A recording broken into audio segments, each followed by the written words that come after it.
Bonjour et bienvenue dans cette vidéo. Je suis avec Nicolas Reynaud, de la star montante de la rythmologie, avec Elodie, notre externe, et avec Maël Barriou. Salut Maël. Salut.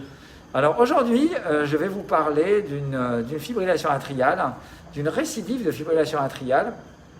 En fait, c'est un patient à qui on avait fait une première ablation de FA par cryothérapie pour une fibrillation atriale persistante, mais des épisodes globalement courts.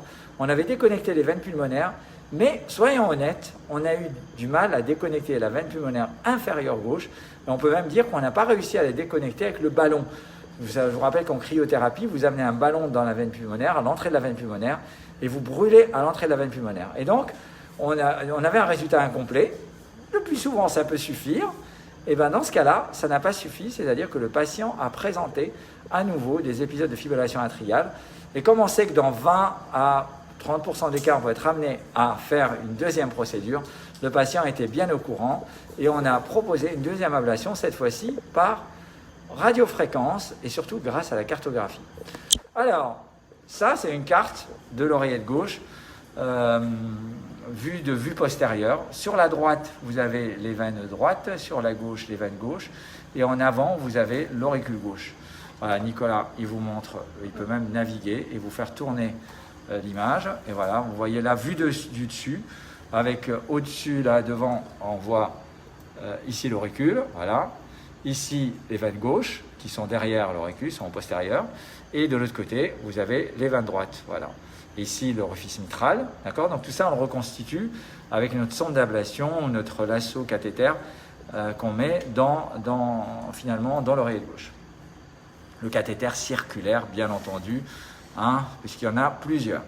Alors la particularité, c'est que, je dis ça puis je suis en train de rigoler, parce qu'il y a plusieurs marques de cathéter lasso et aujourd'hui, l'objectif n'est pas d'opposer une marque par rapport à une autre. N'est-ce pas, Nicolas? Bien sûr. Alors, aujourd'hui, donc là, vous voyez les deux veines droites qui sont bien restées déconnectées. Vous voyez que ici, c'est gris, c'est une zone cicatricielle. Et ici, c'est violet, c'est une zone qui paraît globalement saine. Et vous voyez les veines gauches. Ici, vous voyez la cicatrice ici en postérieur, mais que vous voyez quand même qu'il y a du potentiel, ici tout ça. Et on va pouvoir vous montrer également une image dynamique. On voit, la carte est faite en rythme sinusal. On va voir que l'influx électrique passe comme ça, passe au niveau des deux veines et passe ici, dans l'interveine entre les deux veines gauches, donc qui sont bien connectées. Donc là, Maël, tu nous as bien aidé en nous montrant là où on devait aller. Donc tout simplement, tu nous as guidés à faire cette ablation. Alors, peux-tu nous afficher les tirs d'ablation?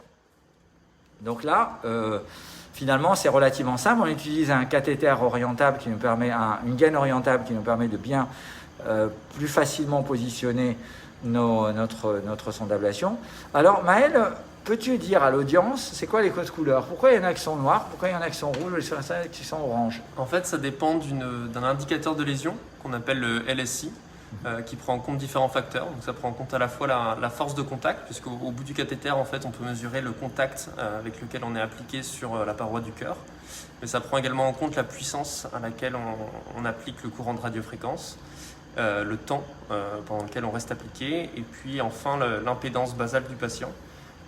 Donc ça fait une sorte de score qui prend en compte tous ces paramètres et qui va permettre de guider le rythmologue interventionnel pendant les tirs pour savoir quand est-ce qu'il a atteint un tir efficace. Et là, on voit qu'on a fait le tour de l'ensemble des deux veines, où on a fait finalement brûler les veines ensemble, un gros cercle entourant l'ensemble des veines. Et puis bien sûr, après, on a positionné le cathéter au sein de l'autre côté de la ligne. On a stimulé pour vérifier que ça ne capturait plus l'oreillette, qu'il y avait bien un bloc de sortie. Et donc on a bien vérifié que le bloc était bien pérenne. Voilà, vous pouvez parfois utiliser des tests médicamenteux, mais en général ils sont moins populaires aujourd'hui, pas beaucoup de gens les utilisent. Donc voilà, donc les leçons d'aujourd'hui, c'est si vous avez commencé une procédure en cryothérapie avec un ballon, et que ça récidive, en général, ça va être relativement simple de reprendre avec une cartographie, avec une sonde de radiofréquence, et vous allez pouvoir voir assez facilement les zones qui se sont reconnectées. Deuxième leçon, c'est que s'il y a quelque chose qui a été incomplet une première fois, il ne faut pas hésiter à le dire sur votre compte rendu, ça vous aidera la deuxième fois. Et puis la troisième leçon, c'est le travail d'équipe. Et voyez, vraiment travailler avec les ingénieurs, c'est top parce qu'on s'améliore et puis on apprend toujours plein de choses. Bon, j'espère que cette vidéo vous a intéressé, comme à l'usuel. Merci de la partager un maximum, de la liker. Ça nous fera toujours plaisir de vous abonner à la page YouTube. C'est important. Très important. Merci beaucoup. N'est-ce pas? On compte sur toi aussi. Merci Maël. Merci et merci Nicolas. Ciao tout le monde. À la prochaine. Ciao.